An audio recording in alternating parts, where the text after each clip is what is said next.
শব্দের একটা নিজস্ব ভাষা আছে।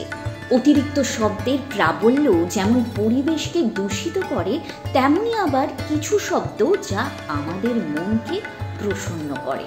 যদিও এই যান্ত্রিকতার শহুরে জনজীবনে অজস্র শব্দে হারিয়ে গেছে সেই পরিচিত কিছু শব্দ, যার অন্যতম হলো ফেরিওয়ালা। পুরনো কলকাতার সেই সমস্ত ফেরিওয়ালাদের হাঁক বা শব্দ নিয়ে এবছর পুজোয় আলিপুর ৭৮ পল্লীর ভাবনা ফেরি কথা।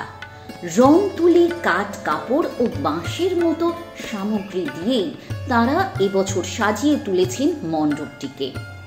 আলিপুর ৭৮ পল্লী এবছর ৬৫তম বর্ষ উদযাপন করছে।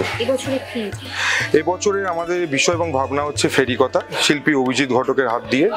কলকাতার সামগ্রিক ফেরিওয়ালাদের জীবন, তাদের জীবন শৈলী এবং তাদের জীবিকা নির্বাহের জন্য তারা যেভাবে জীবিকা নির্বাহ করত কলকাতার রাস্তায়, সেটা ফুটিয়ে তোলাই আলিপুর ৭৮ পল্লী অতি অবশ্যই পরিবেশের কথা চিন্তা করে তাদের শিল্প ভাবনা ফুটিয়ে তুলছে। যে ইনস্টলেশনগুলো এখানে করা হয়েছে, সেখানে অর্গানিক কালার থেকে শুরু করে সেখানে বিভিন্ন কাঠের কাজ করা হচ্ছে। কোনোভাবেই এমন কিছু ইউজ করা হচ্ছে না যেগুলো পরিবেশ বান্ধব না। যেমন থার্মোকলের ইউজ কোনোভাবেই এখানে করা হচ্ছে না। এখানে কোনো রকম এমন কোনো জিনিস ইউজ করা হচ্ছে না যেগুলো মানুষের জীবনে কোনো রকম বিরূপ প্রতিক্রিয়া ফেলে। এক সময় এই বাংলার বুকে বিভিন্ন সাজে বহুরূপীদের দেখা যেত।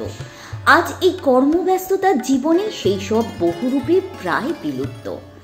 মাটি, প্লাস্টার অফ প্যারিস, কাঠ সহ এমনই বিভিন্ন পরিবেশ বান্ধব সামগ্রীর ব্যবহারের মাধ্যমে আলিপুর সার্বজনীন তারা তাঁদের ভাবনাকে মণ্ডপে রূপদান করেছেন। পুরনো সেই দিনের কথা স্মরণ করাতে বিভিন্ন রূপে বহুরূপীদেরও দেখা যাবে এই মণ্ডপে।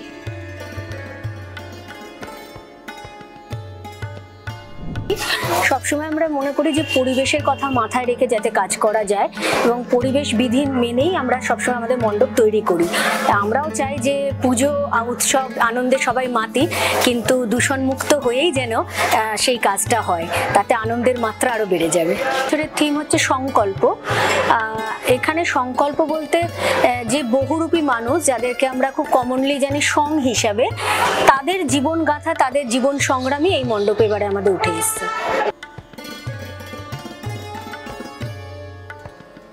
মূলত নারকেলের ছোবড়া, ওয়েসিস, তারপর প্লাস্টার অফ প্যারিস, সিমেন্ট, বালি এগুলো ইউজ করেছি এবং এটা পুরোটাই ফায়ার রেজিস্ট্যান্স এবং ইকো ফ্রেন্ডলি মেটেরিয়াল দিয়ে তৈরি হয়েছে।